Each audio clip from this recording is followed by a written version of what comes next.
Hello again, everyone. It's Carpo. Today I'm going to talk a little bit about why empathy can be dangerous.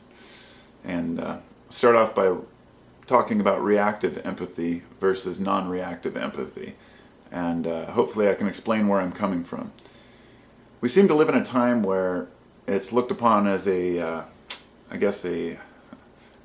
good trait, a valuable trait to have empathy for others. And that's something I can agree with. If we don't empathize with other people, if we can't relate and put ourselves in their shoes, then we can't understand each other.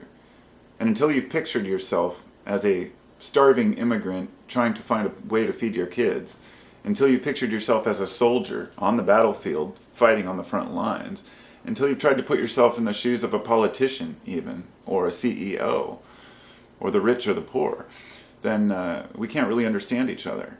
And by putting ourselves in others' shoes, we can often understand a little bit better that everyone suffers the same problems. And this gives us a better perspective on life, allowing us to better interact with one another. Well, non-reactive empathy is when a friend has a problem, you sit down with them and you listen to their problems. You give them a shoulder, so to speak. And this is something I think we would all do. A trait that we can all benefit from is to be able to listen to others. And for some it's easier than other people. Some people are very involved in other people's emotions, and others are just like, keep your problems away from me. And that's okay. That's the way it's always been, and probably the way it will always be. There seems to be this idea that if everyone just had more empathy for one another, then the world would be a better place. And to the extent of non-reactive empathy, that's true. Reactive empathy, on the other hand, is when you allow yourself to be affected by other people's emotions. So if you're sitting there and you're listening to someone tell you their life story, naturally you're going to feel along with them. But if you let those feelings become your own, it can become a trap. And a person ends up depleting their energy by listening and worrying about everyone else's problems. So it's important to be able to turn that off when you're done listening, to not be completely wrapped up in all the world's problems, because it kills us. It seriously kills us. The stress releases cortisol, and empathy causes feelings of distress, feelings of sadness, and feelings of frustration or anger even, when we see somebody that's been wronged or harmed and we get frustrated because of it. These are important emotions, but if we let them control us, then we end up suffering more than we need to, and we don't become very useful. So don't intrude upon a person's story. If a person's telling you their life, telling you their problems, the idea is to listen passively without intrusion. Because the minute you try to control somebody else's life or tell them this is what you need to do, and there are people that will ask for advice, but the minute you start telling people what to do, they instantly turn off. And I don't blame them, because the minute somebody tells me what to do with my life or the way to solve my problems, I walk away from them, because I know that they don't understand me, or possibly themselves, if they really think it's that easy. So a lot of people have this hyper-empathy syndrome, which is actually considered as a real syndrome by the DSM-5 or 4, but I don't really care how pharma defines a condition. These are just conditions we all have. They're different levels of being and existence that we all have, and you can't define it. But one quote that I really enjoy: "To perceive is to suffer." And that's from Aristotle. And that means the very existence, just existing in itself, will bring suffering and pain. And we will all face issues in our lives. But to perceive other people's pain is also to suffer. So it's important to rein back in some of our energy. So one thing that I'd like to point out is that excessive sympathy and empathy for others often allows people to justify bad actions. And to give you an example, many times a woman who is abused is living with an abusive husband. And rather than saying, hey, you're an asshole, I'm out of here, they justify the actions of the abuser.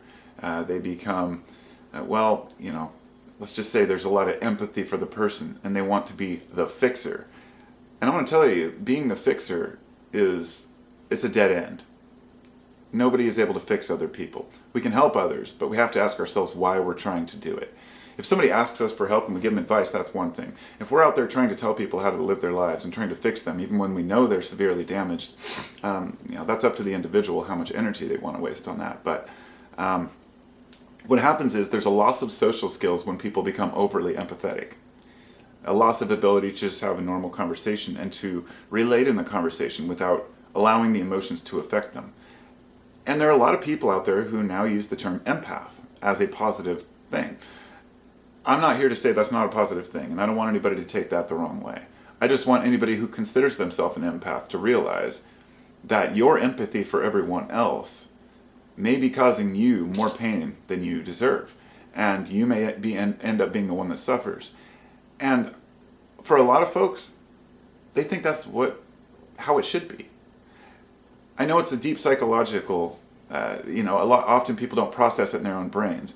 But when we're sacrificing ourselves for others, especially when it's others we don't even know very well, or others that, are severely damaged, and we're continuously suffering because we're trying to help others, it's kind of like the Superman syndrome, or the Jesus syndrome, where, I'm sacrificing myself for the good of others. I'm an empath, and using that as some sort of a status symbol. And I've heard people use it like that, like, well, you need to be more empathetic.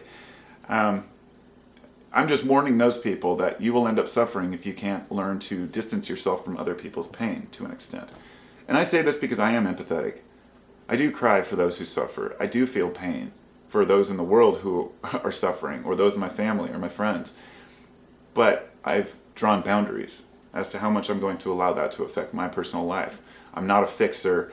I'm not a person who's out there trying to change other people. I want to understand people, but the one rule is that one cannot understand other people if they do not first understand themselves.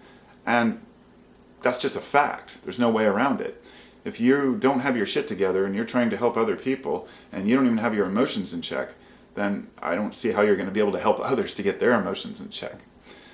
And so we build our own temples first.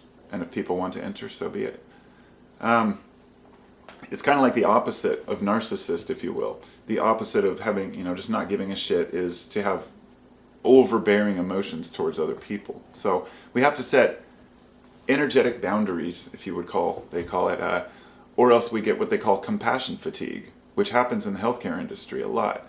You're out there helping other people so much that you get burnt out on it. So empathy, it's a great tool. It's a great tool to understand. And it's important that we listen to one another with open ears. But we don't try to fix people. We don't try to change people. We don't tell them how they should live their lives or intrude upon what they're trying to tell us. Especially not if we don't have our own shit together. So listen with an open ear. Give people a shoulder to cry on. Just don't let their emotions dictate your life, because remember, you will have your own pain too. You have your own suffering too. Nobody's immune to this. Sometimes we don't acknowledge our own pain, and often helping others with their pain is a way for us to cope with our own pain, so we don't have to acknowledge it. And we all got some. Be well, my friends. Talk to you later.